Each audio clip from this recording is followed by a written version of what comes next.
আচ্ছা, জীবনে কখনো কোনো মৃত ব্যক্তিকে গোসল করিয়েছেন? যদি কখনো সুযোগ হয় তাহলে সেই মৃত ব্যক্তিকে গোসল করাবেন। তখন খুব কাছ থেকে দেখবেন মৃত মানুষের দেহটা কতটা অসহায় লাগে, মৃত্যুর পরে মানুষের দেহ কতটা ভয়ের কারণ হয়ে দাঁড়ায়। সুযোগ পেলে রাতে লাশটা পাহারা দেবেন, তখন বুঝতে পারবেন প্রিয় মানুষটার লাশ রাতের বেলায় আপনার কাছে কতটা অদ্ভুত লাগে, কতটা ভয়ের কারণ হয়ে ওঠে, কতটা আতঙ্কের কারণ হয়ে যায়।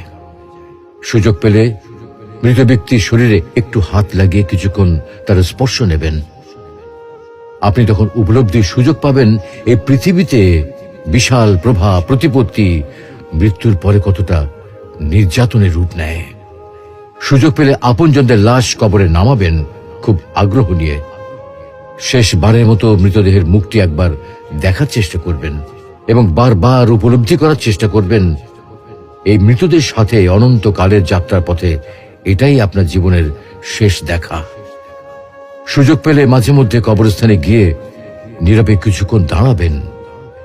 এরপর মনে মনে চিন্তা করবেন জীবনের লাভ ক্ষতির হিসাব। এই মৃত মানুষগুলো এই পৃথিবীতে কি করে গেছেন, কাদের রেখে গেছেন, যাদের রেখে গেছেন তারা কি কখনো এই মৃত মানুষগুলোকে স্মরণ করার জন্য কবরস্থানের আশেপাশে একটি বারের জন্য দেখতে আসে? আমাদের জীবনটা বড় অদ্ভুত, বৈচিত্র্যময়।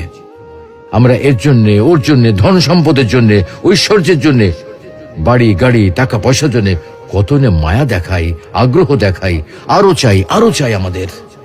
অথচ এই জীবনে আমরা মৃত্যুর কথা না ভেবে, পরকালের জবাবদিহির কথা না ভেবে কিভাবে আরো সম্পদ অর্জন করতে পারি সেই চিন্তায় বিভোর থাকি। হায় রে জীবন, এখনো সময় আছে, ফিরে আসুন মহান রবের দিকে।